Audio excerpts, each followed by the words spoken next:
ভারতের বিপক্ষে টি-20 সিরিজকে সামনে রেখে অনুশীলন শুরু করেছে জাতীয় দলের একাংশ। সেই অনুশীলনেই পরিচিত মুখদের অনেকেই ছিলেন। মাহমুদুল্লাহ রিয়াদ, আফিফ হোসেন থেকে শুরু করে জাকের আলী, অনেক সৌম্য সরকারদের দেখা গেছে অনুশীলনে। এত তারকার ভিড়ে নজর কাড়লেন নতুন একটি মুখ। ঠিক নতুন নয় অবশ্য, ঘরোয়া ক্রিকেট কিংবা বয়সভিত্তিক দলের খেলায় আপনি তাকে দেখেছেন নিশ্চয়ই। বলছি জিসান আলমের কথা। ভারত সিরিজকে সামনে রেখে টাইগারদের অনুশীলনে যোগ দিয়েছেন জিসান। তবে কি টি-20 দলের স্কোয়াডও তাকে রাখা হবে? স্বাভাবিকভাবেই কৌতূহল জেগেছে ক্রিকেট আঙ্গনে।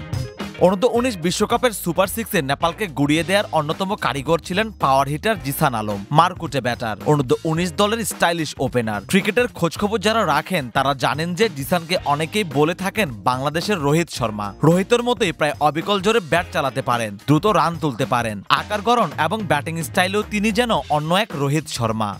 আগ্রাসী মেজাজ নিয়েই এসেছেন জিসান। বাবা জাহাঙ্গীর আলম সাবেক ক্রিকেটার হওয়ায় রক্তে মিশে আছে ক্রিকেট, আর তাই আত্মবিশ্বাসটাও অনেক বেশি। যেখানে যে দলের হয়েই খেলেন, বোলারদের ওপর চড়াও হতে দুবার ভাবেন না তিনি। সবশেষ হাই পারফরম্যান্স টিম হয়ে অস্ট্রেলিয়া সফরেও তার ব্যাটে ছিল আগ্রাসনের ছোঁয়া।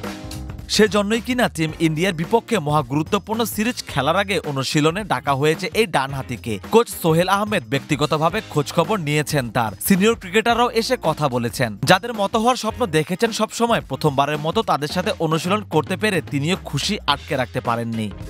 বোলিং মেশিনের সামনে অনেকক্ষণ ব্যাটিং করছিলেন এই তরুণ। পাশে দাঁড়িয়ে সেটা কাছ থেকে দেখেছেন কোচ সোহেল আহমেদ নিজেই। ভুল শট দেখলেই শুধরে দিয়েছেন, কখনো আবার ফুটওয়ার্ক দেখিয়ে দিয়েছেন। তবে সব মিলিয়ে তার ওপর সন্তুষ্টই মনে হয়েছে।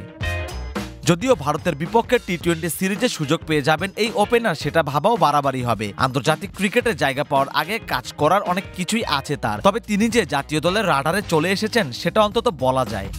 ঢাকা প্রিমিয়ার লিগে 128 স্ট্রাইক রেট জিসানের আক্রমণাত্মক অ্যাপ্রোচের সাক্ষ্য দেয়। তার শরীরী ভাষাতেও ভয়ের লেশ মাত্র নেই। প্রথম বল থেকেই রানের নেশায় মত্ত হতে পারেন তিনি। এমন একজনকেই তো খুঁজছে বাংলাদেশ, তাই তো বিসিবি বিনিয়োগ করছে তার উপর। বিনিয়োগের ফসল কবে নাগাদ পাওয়া যাবে, এখন সেটাই দেখার বিষয়।